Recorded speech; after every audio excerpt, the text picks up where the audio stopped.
E depois de um longo dia de trabalho, chegou a hora de fechar o expediente. Está no ar mais um episódio do Fechando o Expediente, o podcast da Amaral, Andrade e Rodrigues Advogados, o primeiro gravado e produzido por um escritório de advocacia do norte do Rio Grande do Sul.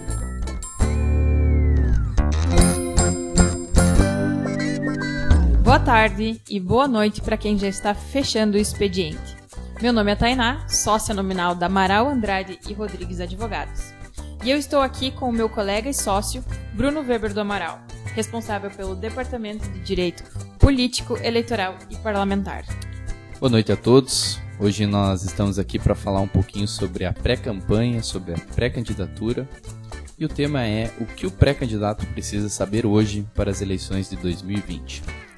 E aqui, junto com a gente, acompanhando essa conversa, o nosso sócio William Andrade. Boa noite, pessoal. Uma honra mais uma vez estar aqui participando do podcast Fechando o Expediente. E já iniciando o tema do episódio de hoje, Bruno, afinal, nós já estamos em pré-campanha? Sim, nós já estamos, Tainá.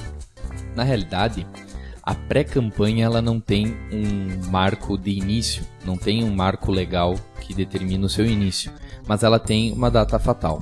A data fatal é justamente o início da campanha eleitoral. No dia 15 de agosto, até às 19 horas, os candidatos têm que realizar o seu registro de candidatura. No dia subsequente, no dia 16 de agosto, inicia a campanha eleitoral. É nesse período em que termina a pré-campanha. Mas quando começa? Muito antes disso. Tu me perguntasse se nós já estamos em pré-campanha e eu afirmo que sim, por quê? No período do dia 20 de julho ao dia 5 de agosto ocorrem as convenções partidárias para aprovação dos nomes dos candidatos. E daí eu pergunto para vocês, é nesse momento que algum indivíduo que pretende ser candidato tem que começar os seus movimentos? Eu acredito que se um candidato deixar para no dia 20 de julho daquele ano que vai ter eleições, se ele deixar para no dia 20 de julho começar a fazer atos e demonstrar as habilidades políticas dele, eu acredito que esse candidato não vai ser lembrado em outubro pelos eleitores. Esse é o ponto, William. Exatamente esse é o raciocínio. Isso quer dizer que antes desse período, o indivíduo que pretende ser candidato, ele já precisa, talvez não se anunciar como pré-candidato, mas realizar atos de pré-campanha. Porque ele precisa chegar nesse período do 20 de julho a 5 de agosto com capital político para ser aceito pelas comissões partidárias como candidato. Então, desde a data de hoje até o dia 15 de agosto, que é o prazo para registro da candidatura, nós estamos em período de pré-campanha. Só fazendo um complemento, a gente vê diariamente nos jornais e na TV vários anúncios de possíveis pré-candidatos já para essa eleição de 2020, né, Bruno? E se tu acompanhar, muitas vezes essas pessoas elas nem se colocaram como pré-candidatos, elas nunca se anunciaram. Mas os atos que elas têm nas redes sociais, enfim, no dia a dia, tu consegue identificar que essa pessoa possivelmente vai se candidatar esse ano, né? Exatamente. A realização desses atos, todos são uma opinião. Todos esses atos, a realização ou não, é uma escolha política. Dizer-se pré-candidato também é uma escolha política. Agora, existe, no meu ponto de vista, a necessidade de colocar o seu nome à disposição, mesmo que tu não se diga pré-candidato. Quando lembram do teu nome, tu não pode fechar as portas, né? Então tu inicia os atos da pré-candidatura, às vezes até sem se dizer pré-candidato. Isso é algo muito normal e é o que a legislação permite. Muito embora a legislação permita dizer-se pré-candidato, tu pode realizar os atos da pré-candidatura sem se dizer pré-candidato. É uma opção política, né? Bruno, então a pré-campanha não é obrigatória a um pré-candidato? Não, a pré-campanha não é, a realização desses atos não é algo obrigatório. Como eu acabei de falar, se dizer pré-candidato é uma opção. Realizar os atos permitidos em lei para pré-campanha também é uma opção. Mas não deixa de ser importante, não deixa de ser extremamente importante. E o porquê? A partir de 2009, a gente teve uma série de reformas eleitorais e elas foram diminuindo as possibilidades da campanha. Primeiro ponto, a redução do tempo de campanha eleitoral.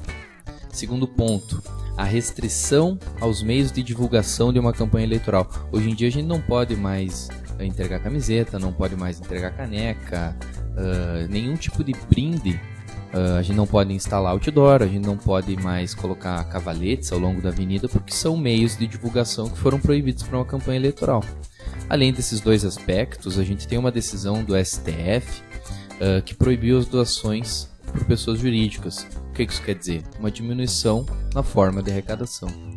Então a gente percebe que desde 2009 tem uma série de elementos que foram diminuindo as possibilidades da campanha eleitoral.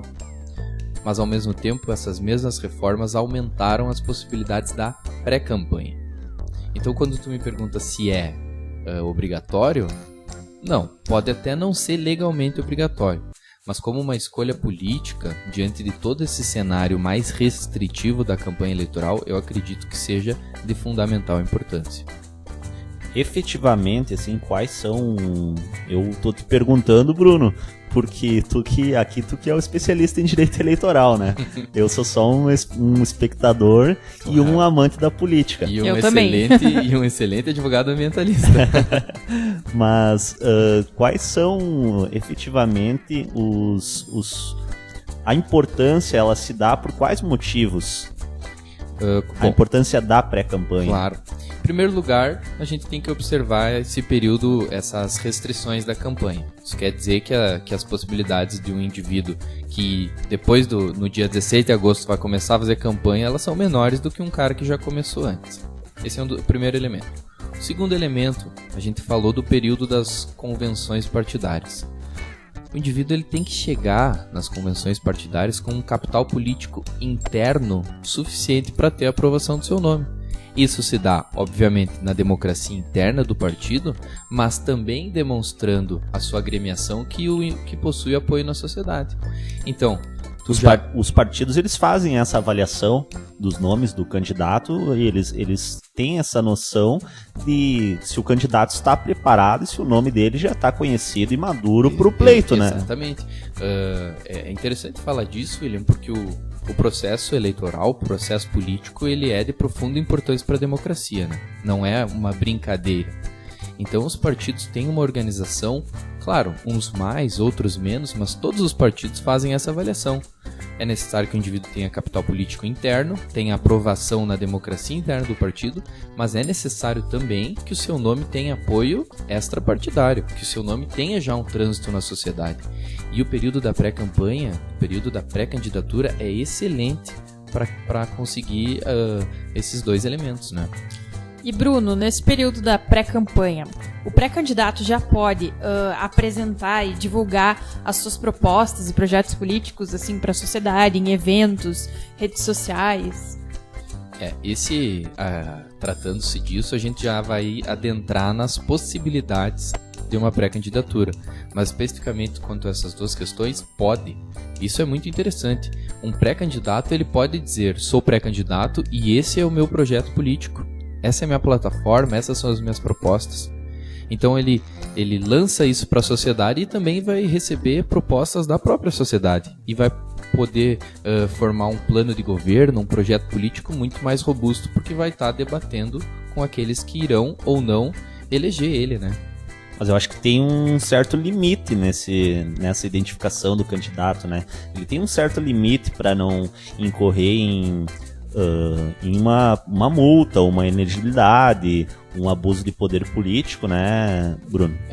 Aqui, obviamente... Acho que esse assunto já é um assunto bem mais denso, né? Que a gente até pode fazer um episódio específico só para as possibilidades e para as... Eu acho que é interessante a gente fazer um episódio elencando todas as possibilidades, tanto as legais como as oriundas de algum julgado do TSE, como também elencar as vedações. Mas eu já posso aqui, tu trouxe a questão de multas, inelegibilidade, etc. A vedação mais expressa da lei eleitoral, é a única na realidade, uma vedação expressa, é o pedido explícito de voto. Tu não pode, não sendo candidato, Porque pré-candidato e candidato são coisas diferentes. Então, não sendo candidato e não estando em campanha eleitoral, tu não pode pedir voto. Se alguém te pedir voto antes do dia 16 de agosto, então... Propaganda eleitoral antecipada. Por si só, o pedido explícito de voto configura propaganda eleitoral antecipada. Obviamente, isso demanda a produção de provas, etc, né? Mas sim, o pedido explícito de voto configura propaganda eleitoral antecipada. E mais do que isso, William, a forma com que eventualmente se faça esse pedido, ou a depender dos atos de uma pré-campanha, pode se configurar um abuso de poder político e um abuso de poder econômico. E aí a gente está falando de inelegibilidade. É uma situação muito mais séria. Agora, além dessas duas situações, aqui é um conceito que nós aqui do escritório utilizamos, especialmente quando a gente está assessorando algum pré-candidato ou candidato, nós tratamos da sanção social acessória de tempo indefinido. O que isso quer dizer? Um indivíduo de vida pública que eventualmente seja condenado pelo pedido antecipado de voto, pela propaganda eleitoral antecipada, ele vai ficar marcado na sociedade. Ninguém mais vai querer ver a cara do moço. Pode até um grupo pode querer ver, mas o grupo contrário vai fazer questão de lembrar que o senhor foi condenado, o senhor pagou tanto de multa, o senhor fez isso, fez aquilo. Hoje em dia, com as redes sociais, basta uma postagem no Instagram com alcance suficiente para destruir a reputação de alguém. Então, muito além da possibilidade de multa por propaganda eleitoral antecipada e também de inelegibilidade por abuso de poder político e econômico, esse indivíduo vai carregar uma sanção social acessória, porque ela não é uma sanção legal, ela é simplesmente decorrente das relações humanas e de tempo indefinido. Porque em 2022, 2024 ou lá pra frente, essa situação pode ser eventualmente lembrada e vai sim prejudicar esse pré-candidato ou candidato, né? Bom, já fica aí uma sugestão de tema para um próximo episódio, né? Vamos e pra fazer. gente, isso aí. E pra gente não se estender muito, novamente, eu aqui cortando o nosso episódio, peço licença novamente ao Bruno e ao William para fecharmos o expediente por aqui, agradecendo novamente o acesso e atenção por você ter nos acompanhado até o final desse episódio e sugerimos que vocês nos tragam críticas e sugestões e acompanhem nossas redes sociais. O Instagram, @aar.advogados, Facebook e LinkedIn é só procurar por Amaral, Andrade e Rodrigues. Tchau, até a próxima!